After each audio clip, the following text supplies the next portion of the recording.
Bem-vindos ao Pod Clássica, o seu podcast sobre educação clássica. Meu nome é Bárbara Lores e hoje conversaremos sobre o culto à feiura.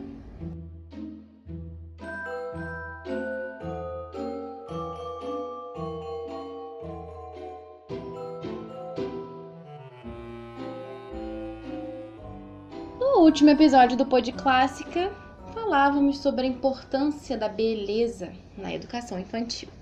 No entanto, algumas pessoas, ao que parece, insistem em cultuar aquilo que é feio. Mas para a gente poder entender um pouco melhor o que é esse culto ao feio, à feiura, a gente precisa saber o que é uma coisa feia, né? Feio é aquilo que não tem beleza, basicamente. Não existe algo que seja feio em si mesmo. São Tomás de Aquino dizia que a beleza, ela se encontra em todas as coisas. Ou seja, tudo é ao menos um pouquinho belo. Tudo tem beleza sob algum aspecto. Então, sei lá, vamos imaginar uma coisa que seja horrorosa, né? Ainda assim, existe alguma beleza ali. Existe a beleza, ainda que seja no simples fato de que aquela coisa existe. Na existência daquela coisa, existe beleza. No último episódio eu também estava contando para vocês sobre um livro que se chama Educar na Curiosidade. Se vocês ainda não ouviram o último episódio, é bem importante para a gente poder entender aquilo que a gente está falando aqui. E esse livro, que foi escrito pela Catherine Lecuyer, tem um capítulo que é totalmente dedicado à beleza. E nesse livro ela comenta de que é justamente por conta disso, ou seja, porque nem tudo é totalmente feio, né? Existe sempre alguma pequena parcela de beleza, ainda que seja algo diminuto, né? É por isso, então, que existem essas divergências a respeito daquilo que é belo ou não. Porque como sempre tem algum pouquinho ali de beleza, as pessoas dizem que a beleza é uma coisa subjetiva, né? Isso é bonito pra mim, mas é feio pra você, então não existe uma coisa concreta. Ou, por exemplo, se aquilo convém ou não à natureza das crianças, né? Se a gente falou sobre a importância da beleza na educação infantil, se existe uma discussão sobre aquilo que é belo ou não, existe uma discussão sobre o que é ou não conveniente para as crianças, né? Porque, afinal, se tudo tem beleza, então, enfim, algumas pessoas poderiam pensar que tudo é belo, ou que a beleza é uma coisa subjetiva. E a gente já viu que não é bem assim, não. Então, essa autora, ela descreve a seguinte cena. Pode acontecer em casa no domingo de tarde, quando há várias famílias diante do mesmo televisor e não entramos em um acordo sobre o conteúdo que as crianças devem assistir. Pode acontecer quando vemos o tipo de presentes que as mães compram para uma festa de aniversário. Por exemplo, uma boneca gótica com dentadura de vampiro é bela para uma menina de 3 anos?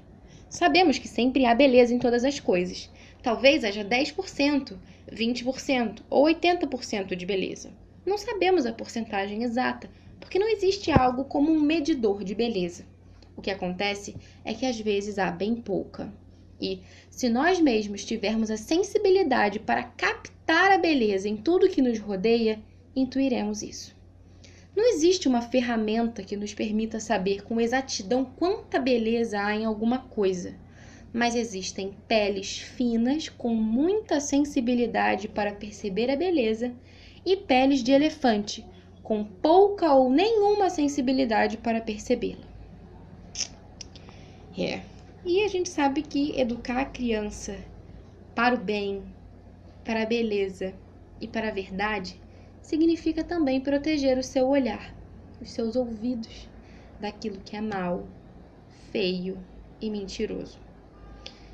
A gente conversava também, no último episódio do Pod Clássica, sobre alguns critérios que definem algo como belo. E é curioso como pouquíssimos materiais ditos infantis passam realmente por esse filtro da beleza com B maiúsculo.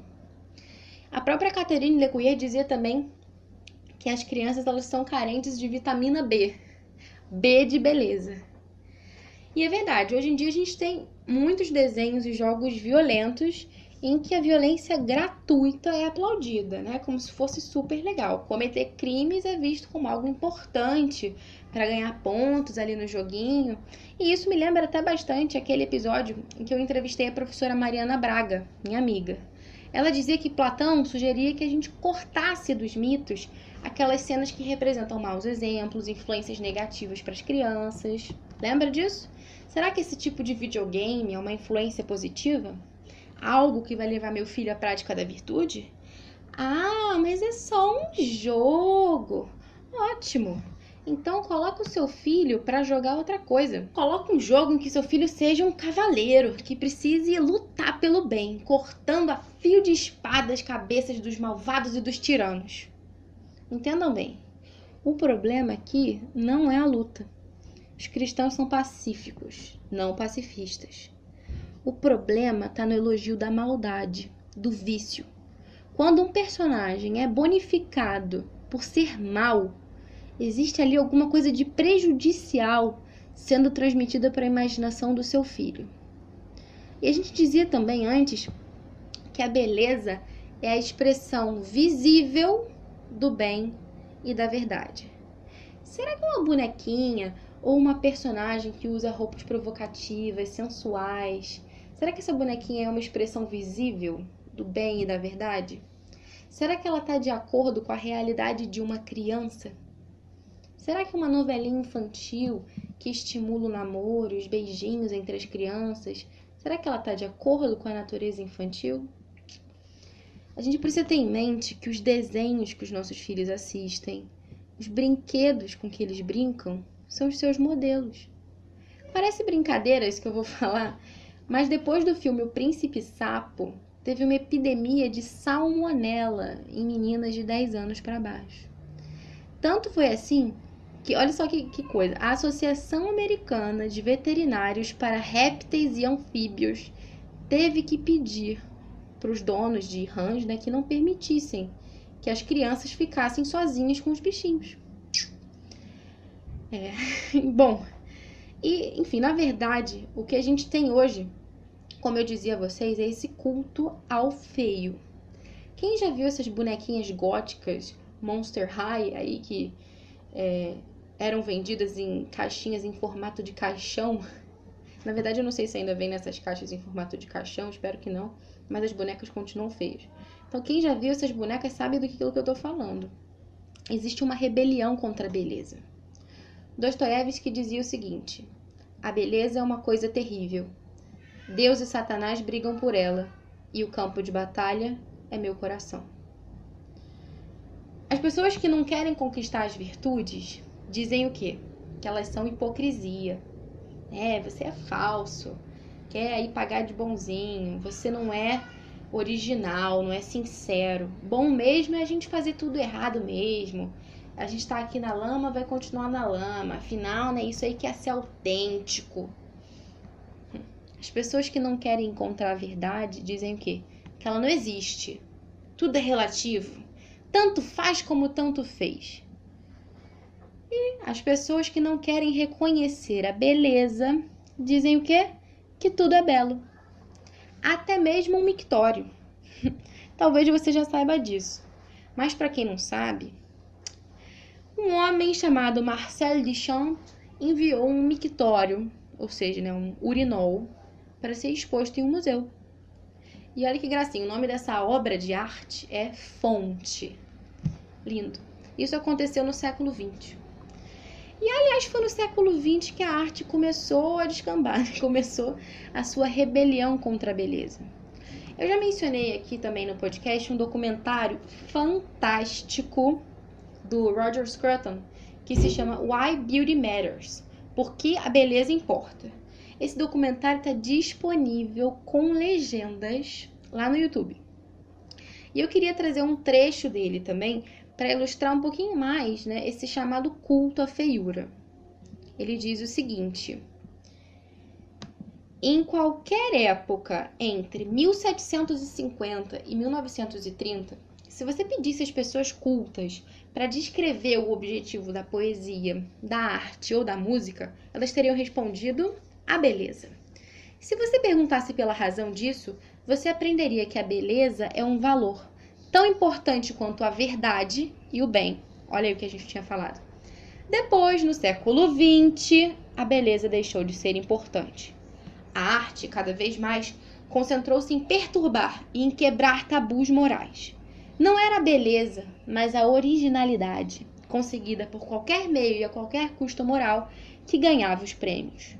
Não apenas a arte fez um culto à feiura, a arquitetura também se tornou desalmada e estéril.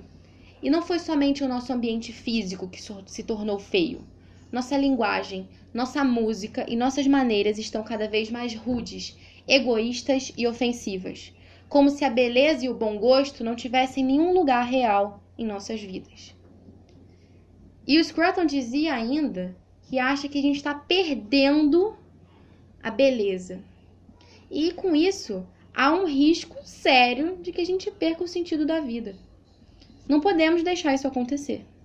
Não nas nossas casas e não com as nossas crianças. Vamos parar de ficar pensando, isso não é tão bom, né? Mas todas as crianças veem, todas as crianças têm. Por que meu filho também não vê esse desenho? Por que meu filho também não tem esse brinquedo? Vamos parar de se comparar. Você não é responsável pelos filhos dos outros. Aquelas mães ou aqueles pais provavelmente não tiveram a oportunidade de receber a formação que você recebeu. Você tem a possibilidade de ajudar essas pessoas a melhorar. Não queira afundar junto com elas. E, para finalizar, quero trazer para vocês também o último trecho de Educar na Curiosidade. Aí, só para vocês saberem, eu não ganho nada divulgando esse livro, nem esses documentários, não, tá? Se eu realmente estou aqui falando para vocês é porque é bom e é muito importante para a sua própria formação. A Catherine Lecuyer diz o seguinte: é necessário buscar a excelência para os nossos filhos e ampliar os seus horizontes com coisas belas. Uma razão sem beleza se torna pequena. Por isso, deixemos de dar voltas perguntando-nos se o que rodeia nossos filhos possui 10% ou 20% de beleza. Carece de beleza? Então, no melhor dos casos, se trata de uma perda de tempo para os nossos filhos. E, no pior, faz mal a eles, porque não respeita sua verdadeira natureza, suas necessidades, seus ritmos, sua ordem interior. Para os nossos filhos, somente beleza e em grande estilo. Como dizia Dostoiévski, a beleza salvará o mundo. Vamos ficando por aqui. Aproveito também para convidar você a curtir a nossa página lá no Facebook e no Instagram. É só procurar pelo Pod Clássica. Também peço que vocês confiram a nossa página no Apoia-se, que é o apoia.se/podclássica. Apoiando o Pod Clássica com apenas R$1, vocês já ajudam esse projeto. O Pod Clássica é um projeto gratuito. Nós procuramos levar conteúdo em português de qualidade para levar a educação clássica para as famílias desse Brasil. Será que você pode nos ajudar com apenas R$1? Nós contamos com seu apoio. E para os apoiadores do Pod Clássica, nós temos também algumas recompensas. Eu não sei se vocês já souberam, mas eu estou lançando um e-book agora no dia 16 de julho. Esse e-book é o A Hora do Tapete, Educação Clássica Infantil em 5 passos. Basicamente é um guia com linguagem acessível, tá? Para ajudar você, a sua família, a introduzir o belo, o bom e o verdadeiro na rotina dos seus filhos. Com esse e-book você vai aprender a implementar apreciação artística, apreciação musical, recitação de poesias, virtude do mês e muito mais.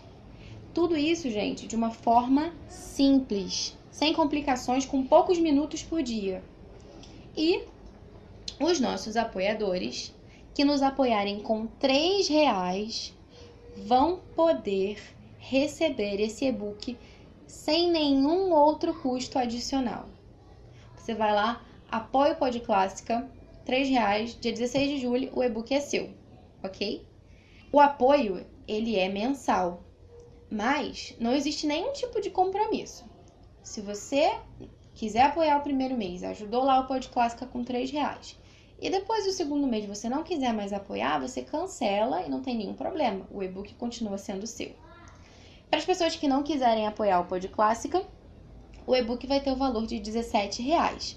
Mas a gente também está fazendo alguns sorteios. Tem 5 e-books sendo sorteados na página do Facebook e 5 e-books sendo sorteados na página do Instagram. Basta você acessar lá, seguir o regulamento que você também pode participar, ok? Então é isso. Obrigada por me acompanhar até aqui. Até a próxima.